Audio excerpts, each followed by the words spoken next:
In this module, we're going to take a look at remote work arrangements, or what's commonly referred to as telework. During the height of the pandemic, I took my son up to Silicon Valley and showed him Apple's $5 billion headquarters. At that time, it was virtually empty.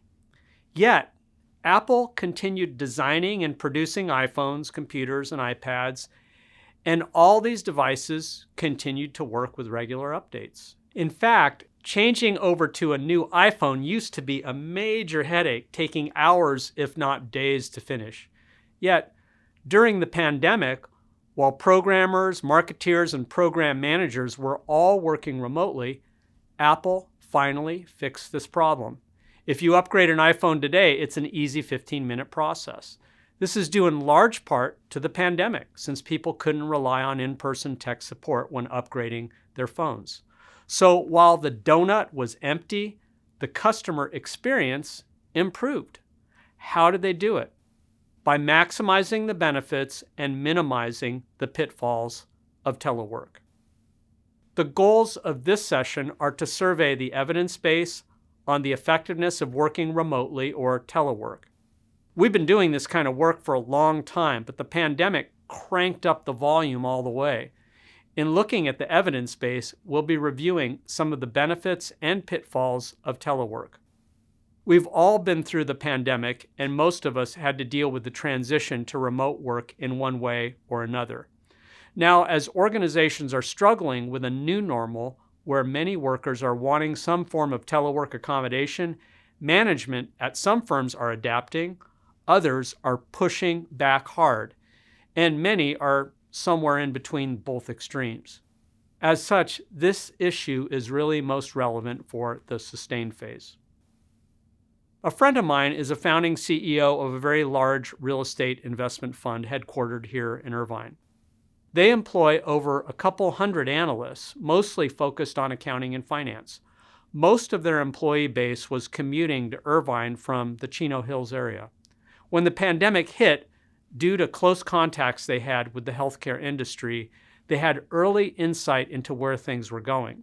So management decided to implement a work-from-home policy relatively early. At the same time, they were skeptical of giving their employees so much autonomy while management was potentially losing control over the work.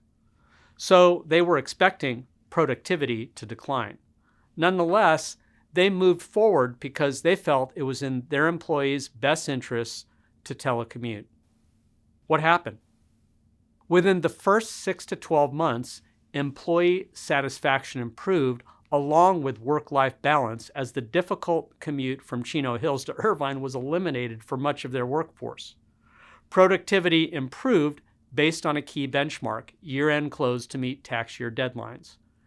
Whereas senior management had planned growth that would increase their headquarters square footage in Irvine, they decided in the longer run it would make more sense to reduce their real estate footprint by 25%, directly improving their bottom line. Now, not every firm's experience is so positive, but it does seem like organizations have changed their approach to remote work. In fall 2020, the first year of the pandemic, I surveyed over 40 senior executives in Orange County, California, about their current and future remote work plans.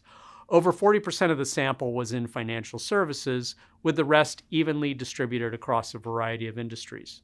Not surprisingly, over 95% of executives in the survey had implemented at least some form of remote work for around 25% or more of their employees.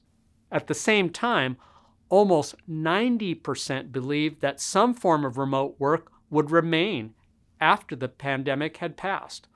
Although I don't have a baseline here of what these percentages looked like before the pandemic, I doubt these percentages would have been so high. Again, attitudes about remote work have changed. Let's take a moment to define remote work and telework. Remote work is a broad term used to describe any kind of work that doesn't require workers to be physically co-located to perform tasks.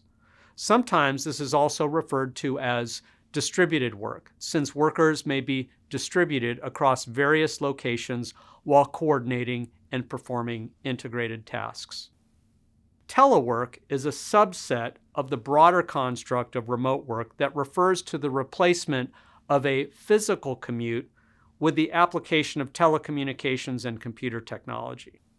Telework has been around for quite a while and became more popular in the early 1980s as a way to accommodate some members of the workforce who were less able to physically commute, such as parents with small children or persons with physical disabilities.